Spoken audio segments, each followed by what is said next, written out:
على رفرف خضر وعبقري حسان فبأي آلاء ربكما تكذبان محمد رسول الله صلى الله عليه وسلم সিদরাতুল মুনতাহা থেকে একাকীভাবে উপর দিকে অগ্রসর হলেন। যাইতেছেন একটা করে সিংহাসন আল্লাহ রাসূল সাল্লাল্লাহু আলাইহি ওয়াসাল্লামের সামনে চলে আসলো, যাকে বলা হয় রাফরাফ জান্নাতি সিংহাসন। এই সিংহাসনটা আল্লাহ পাক রব্বুল আলামিন প্রতিটা জান্নাতি মানুষকে দান করবেন। যারা জান্নাতি হবে আল্লাহ পাক রব্বুল আলামিন এবং মহামূল্যবান সিংহাসন আল্লাহ জান্নাতীদেরকে দান করবেন। মুত্তাকিনা আলা রাফরাফিন খুদরিন ওয়া আবকারিন হিসান, জান্নাতীরা তবে সবুজ সুন্দর বিছানা এবং মূল্যবান বিছানার মধ্যে তবে তারা জান্নাতের মধ্যে হেলান দিয়ে থাকবে।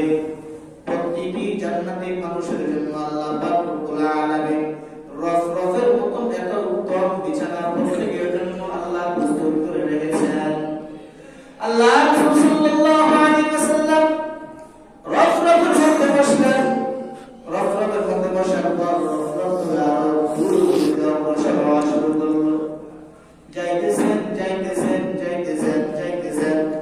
আল্লাহ রাসূল সাল্লাল্লাহু আলাইহি ওয়াসাল্লাম চারিদিক দিন অন্ধকার, কোনো মানুষ নাই, কোনো কিছু নাই। অনেক দূর অগ্রসর হলেন। যাওয়ার পরে দেখতেছেন একজন ব্যক্তি ভয়াল আকৃতি মানুষ, তিনি তবে সেই স্থানের মধ্যে বসে আছেন। এমন দেন মুগ্ধ দিয়ে তিনি কাজ করতেছেন। তার হাতের মধ্যে তবে একটা গরুর ফলক রয়েছে, আর তার পাশে তবে একটা গাছ রয়েছে।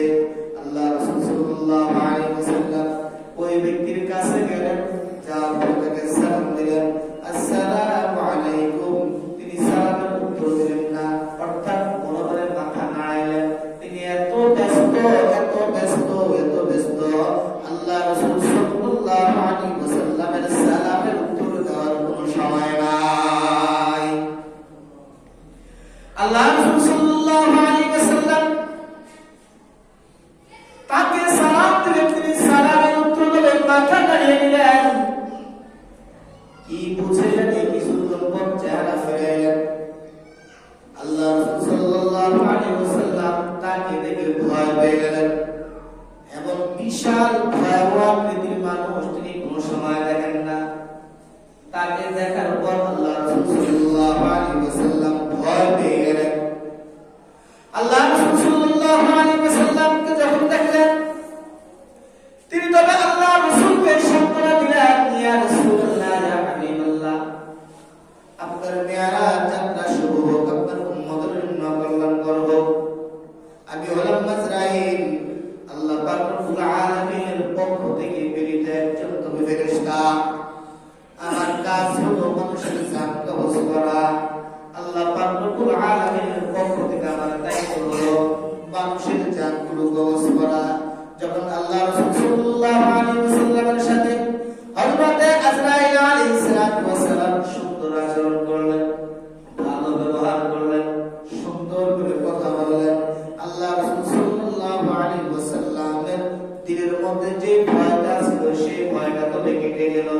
আল্লাহ রাসূল সাল্লাল্লাহু আলাইহি ওয়াসাল্লাম তাকে প্রশ্ন করলেন, আপনি মানুষের রোগগুলো কিভাবে কবজ করেন? আপনার মানুষের রোগগুলো কিভাবে কবজ করেন? বলতেছে, ইয়া রাসূলুল্লাহ, ইয়া হাবিবাল্লাহ, আমার হাতে দেখতেছেন যে একটা গরুর ফলক। এই ফলকের মধ্যে প্রতিটা মানুষের নাম, ঠিকানা সবকিছু রয়েছে। আমার ডান পাশে যে গাছটা রয়েছে, এই গাছটার মধ্যে প্রত্যেকটা পাতা যখন হলুদ হয়ে যায়, দুনিয়ার জমিনে মানুষের যখন হায়াত শেষ হয়ে যায়, শেষের দিকে চলে যায়, আল্লাহ পাক রব্বুল আলামিন ফেরেশতাদের মাধ্যমে তাদের কাছে বিভিন্ন রিজিক পৌঁছে দেয়। তারা দুনিয়ার মধ্যে যতটুকু প্রাপ্য রিজিক আছে সব কিছু আল্লাহ তাকে দিয়ে দেন। আল্লাহ রাসূল সাল্লাল্লাহু আলাইহি ওয়াসাল্লামকে বলছে, জিবরাইল, ইয়া রাসূলুল্লাহ, এই গাছের মধ্যে যে পাতাগুলো দেখতেছেন, এই পাতাগুলো যখন হলুদ হয়ে যায়, কিছুক্ষণ পর পর আমি তাকাই, যখন থেকে হলুদ হয়ে যায় তখন তবে একটা পাতা তবে আমি ছিঁড়ে ফেলি। একটা পাতা ছিঁড়ার পর অর্থাৎ হলুদ হয়ে যখন সেটা ঝরে যায় তখন দুনিয়ার জমিনে একজন মানুষের হায়াত শেষ হয়ে যায়। পাতাটা ঝরার সাথে সাথে আমি আল্লাহ পাক রব্বুল আলামিনের হুকুমে ওই ব্যক্তির জানটাকে আমি কবজ করে নেই। আল্লাহ রাসূল সাল্লাল্লাহু আলাইহি ওয়াসাল্লাম বলতেছেন, জান কবজ করলে মানুষের কেমন কষ্ট হয়। হযরত আজরাইল আলাইহিস সালাতু ওয়াস সালাম বলতেছে, ইয়া রাসূলুল্লাহ, ইয়া হাবিবাল্লাহ, দুনিয়ার জমিনে আল্লাহর এক নবী ছিলেন হযরত ইদ্রিস আলাইহিস সালাতু ওয়াস সালাম। দুনিয়ার জমিনে দশমে শেষ হতে চাইছিল যাতে দুনিয়ার জমিনে তার জানটা কবজ করা বা রূহটা তার কাছে ফেরত দেওয়া হয়। আমি আল্লাহ পাক রব্বুল আলামিনের হুকুমে হযরত ইদ্রিস আলাইহিস সালাতু ওয়াস সালামের জানটা কবজ করলাম, আবার তার জানটাকে তার কাছে ফিরিয়ে দিলাম। আল্লাহ রাসূল সাল্লাল্লাহু আলাইহি ওয়াসাল্লাম বলেছেন, তার অনুভূতি কেমন ছিল? জিবরাইল আলাইহিস সালাতু ওয়াস সালাম বলতেছেন, আমি সবার নবী ইদ্রিস আলাইহিস সালাতু ওয়াস সালামকে প্রশ্ন করলাম, আপনার কাছে কেমন লেগেছে আমি আপনার জানটা কবজ করলাম? ইদ্রিস আলাইহিস সালাতু ওয়াস সালাম বলতেছেন, যখন আমার জানটা কবজ করা হয় মনে হয় যেন আমার শরীর থেকে চামড়া চাকু দিয়ে কেটে কেটে খাওয়া হচ্ছে, চামড়াগুলো তবে শরীর থেকে যেন আলাদা করা হচ্ছে। আল্লাহ রাসূল সাল্লাল্লাহু আলাইহি ওয়াসাল্লাম তাৎক্ষণিক পটল বায়া পড়েন, আল্লাহ, আমার উম্মতের অবস্থা কেমন হবে? তাদের অবস্থা যদি এমন হয়, নবীর জান কবজ যদি এমন ভাবে করে, তাহলে আমার উম্মত যারা আছেন তাদের জানটাকে কত কষ্টে কবজ করা হয়। আল্লাহ রাসূল সাল্লাল্লাহু আলাইহি ওয়াসাল্লাম কথাটা শোনার পর তার চেহারা তবে মলিন হয়ে গেল। হযরত আজরাইল আলাইহিস সালাতু ওয়াস সালাম বলছেন, ইয়া রাসূলুল্লাহ, ইয়া হাবিবাল্লাহ, ইদ্রিস আলাইহিস সালাতু ওয়াস সালাম যখন এই কথা বলছিল, ইদ্রিস আলাইহিস সালাতু ওয়াস সালাম কান বলছিলেন, আল্লাহর কসম, আল্লাহর কসম, আপনার চাইতে সহজ করে দুনিয়ার জমিনে আমি আর জান কারো কবজ করি না। সব চাইতে সহজ ভাবে দুনিয়ার জমিনে আমি আপনার জান কবজ করেছি, আর চাইতে সহজ ভাবে আমি দুনিয়াতে আমি আর কারো জান কবজ করি না।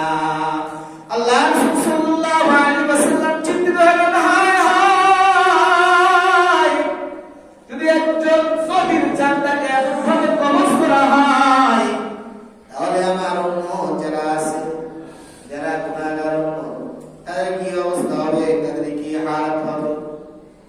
তাদের অবস্থা আল্লাহ রাসূল সাল্লাল্লাহু আলাইহি ওয়াসাল্লাম তাদেরকে নিয়ে চিন্তিত হয়ে গেলেন, চিন্তিত হয়ে পড়লেন।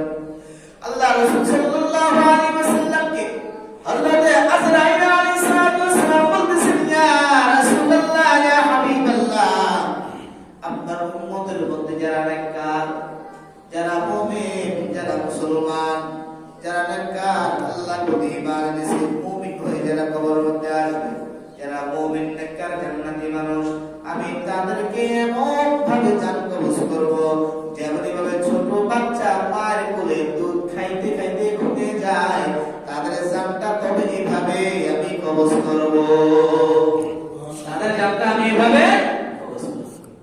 আল্লাহ রাসূল সাল্লাল্লাহু আলাইহি ওয়াসাল্লাম এটা শোনার পরে খুশি হয়ে গেলেন। কোরআন শরীফের মধ্যে আল্লাহ পাক রব্বুল আলামিন বলেন, ইয়া আইয়াতুহান নাফসুল মুতমাইন্নাহ, হে প্রশান্ত হৃদয়, ইরজিই ইলা রাব্বিকি রাদিয়াতান মারদিয়াহ, ইরজিই ইলা রাব্বিক, তুমি তোমার প্রতিপালকের নিকট সন্তুষ্ট চিত্তে ফিরে যাও, ফাদখুলি ফি ইবাদি, এবং আমার নেককার বান্দাদের অন্তর্ভুক্ত হয়ে যাও, ওয়াদখুলি জান্নাতি, এবং আমার জান্নাতের মধ্যে তুমি প্রবেশ করো। সুবহান